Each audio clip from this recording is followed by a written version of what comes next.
You've done the work. You've built something real inside yourself, a sense of direction, a composed presence, an inner life that doesn't depend on anyone else's approval to remain stable.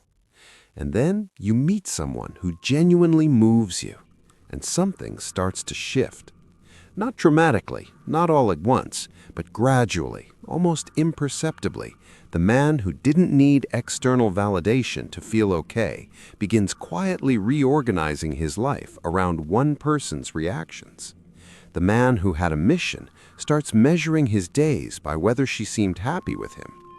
The composure that felt effortless starts requiring effort because now there's something significant at stake. This isn't weakness, this is biology. This is what genuine connection does to the human nervous system. But here's what nobody tells you. The transition from a grounded man who is open to love to a man who has handed over his psychological authority without realizing it doesn't happen because you cared too much. It happens in specific moments, identifiable, predictable moments that most men navigate on autopilot because nobody ever showed them what was actually happening beneath the surface. And by the time they notice the shift, the dynamic is already established, the pattern is already set, and changing it later without damaging what's been built is exponentially harder than understanding it early. This is about those moments, what they look like, why they happen, and how to move through them in a way that allows genuine intimacy to grow without dismantling the very qualities that made the connection possible in the first place. 1. The first capitulation, when you stop being the man she met. There's a specific phenomenon that happens in the early weeks of a promising relationship. A man who was by every measure living well, purposeful, self-directed, socially at ease, begins making small adjustments. He's a little more available than he naturally would be. He responds a little faster than his actual rhythm. He cancels or compresses something from his own life, a commitment, a plan with friends, time alone, because the pull toward her is stronger in that moment. Each individual adjustment seems trivial, reasonable even. This is what interest looks like. This is what making someone a priority looks like. But here's what's actually happening beneath the surface. He's beginning to demonstrate, through behavior, which is the only language that the deep social brain actually trusts, that his internal structure is negotiable, that the life he built, the rhythms he established, the sense of self that existed before she arrived are all subject to reorganization based on her proximity and approval. And she feels this, not consciously necessarily, not in a way she'd articulate even to herself, but something registers. The man she was drawn to, the one who had somewhere to be, who wasn't immediately reshaping himself around her, who had a kind of settled self-possession, that man is becoming slightly less present with every accommodation. The painful irony is that the very impulse driving these adjustments, I care about this, I want it to work, I want her to feel valued, is what begins to erode the quality that made her feel something in the first place. The practice here is one of the most counterintuitive in all relationship dynamics. Continue being the man she met. Not rigidly, not as a strategy, but because that man was real and she was drawn to something real. The most respectful thing you can do with that is keep it alive. Your rhythms are not obstacles to connection. They're the container that makes genuine connection possible. 2. The anxiety spiral, when uncertainty becomes urgency. Here's a moment every man who has ever cared about someone deeply will recognize. Something feels slightly off. A message that came back differently than expected. An interaction that had a texture you can't quite name. A silence that seems longer than usual. And something activates internally. Not panic exactly, but a low-grade urgency, an almost gravitational pull toward doing something, reaching out, checking in, resolving the ambiguity, creating certainty where there currently isn't any. This is the anxiety spiral, and what a man does in this moment determines an enormous amount about how the dynamic develops. The instinct, and it's a powerful one, is to resolve the discomfort by seeking reassurance, to bridge the distance, to ask what's wrong, or demonstrate care, or find some way to reestablish warmth before you've had time to assess whether anything is actually wrong. And sometimes everything is fine. Sometimes the slightly off texture was never about you at all. But you've now responded to your internal anxiety as though it was external reality. And in doing so, you've revealed something. You've shown that uncertainty about where she stands is uncomfortable enough to make you act. That information, absorbed unconsciously by the people we're in relationship with, becomes part of how they understand your emotional architecture. It says, his stability is partly dependent on my signals. And once that's established, even without any deliberate intent on her part, something shifts. The dynamic begins to organize around that sensitivity. She becomes, without choosing it, the regulator of your emotional state. The alternative isn't suppression. It isn't performing calm you don't feel. It's developing the capacity to sit with relational uncertainty without it triggering urgency, to let ambiguous moments remain ambiguous while you continue living until there's actual information to respond to, rather than the absence of information driving your behavior. That capacity to remain grounded while the situation is unclear is one of the most stabilizing qualities a man can bring to a relationship. It communicates without words, I trust myself to handle whatever this turns out to be. That trust is contagious, and it creates safety in a way that anxious reaching never can. 3. The approval audit, when her opinion becomes your compass. This one is subtle, and it compounds quietly over time until it has completely restructured how a man moves through his own life. It starts with something innocent. You value her perspective. You're curious what she thinks. You share something you're working on, a decision, a plan, an idea, and her reaction matters to you. That's not a problem. That's intimacy functioning as it should. The shift happens when her reaction stops being one input among several and becomes the primary determinant of how you feel about the thing itself. When you find yourself, before making a decision, running it through an internal filter of how she'll receive it, when you notice you've stopped sharing certain thoughts because you've learned they create friction, when your opinion of your own choices has become contingent on whether she validates them. Psychologically, what's happened is that her approval has been installed as an internal compass.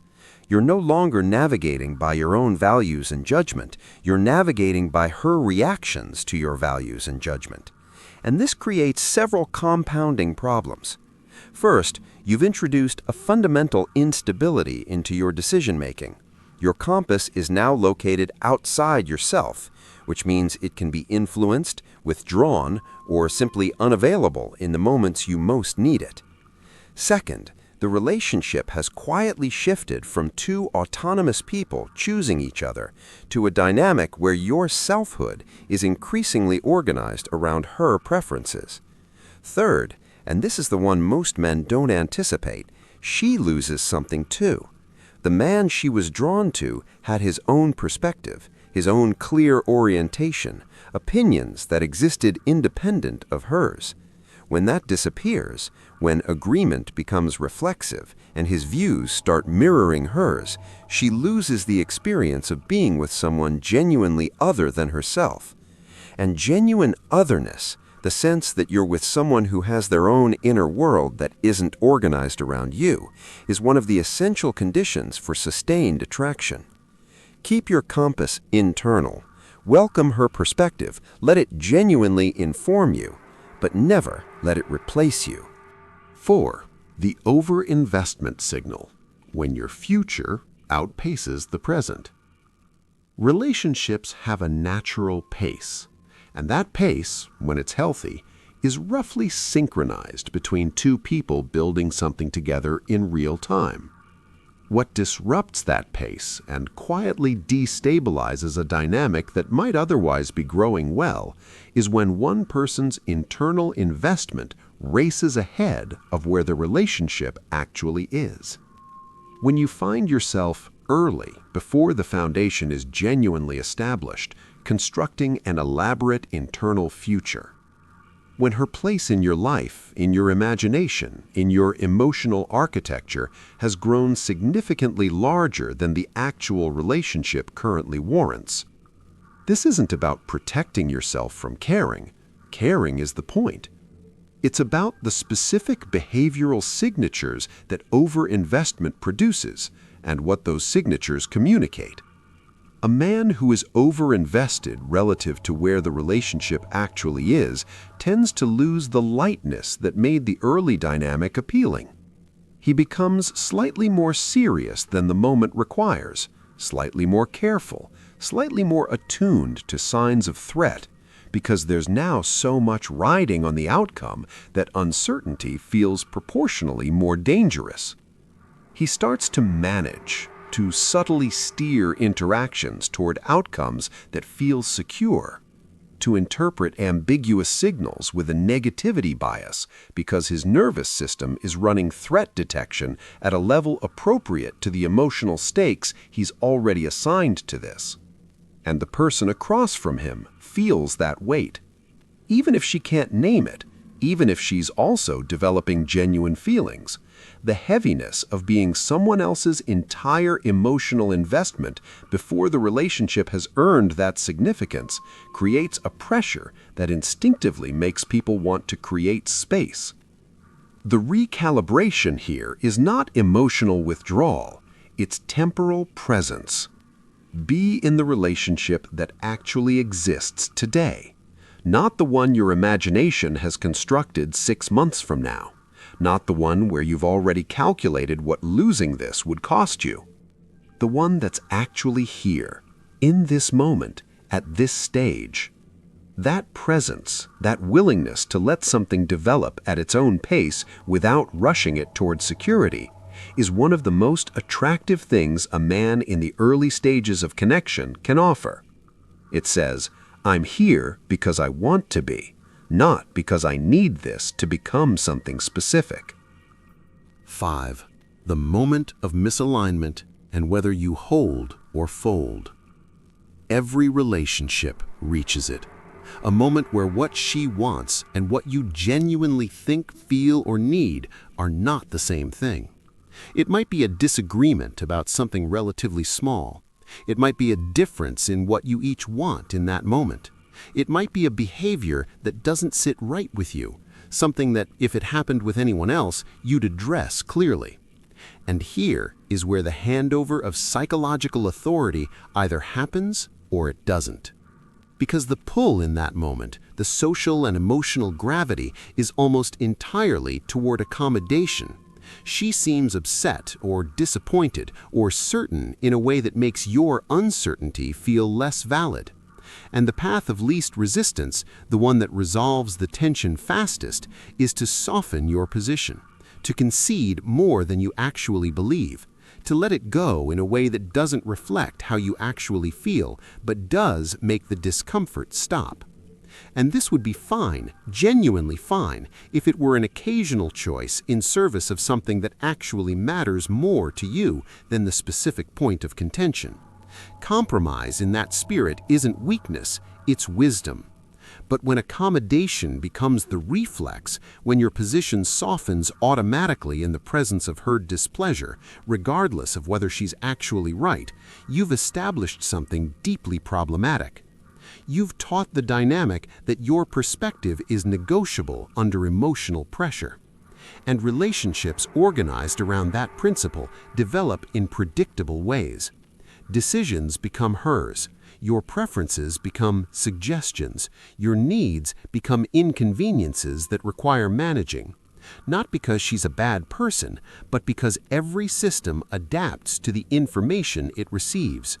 And the information you've repeatedly provided is, "I will move when you push."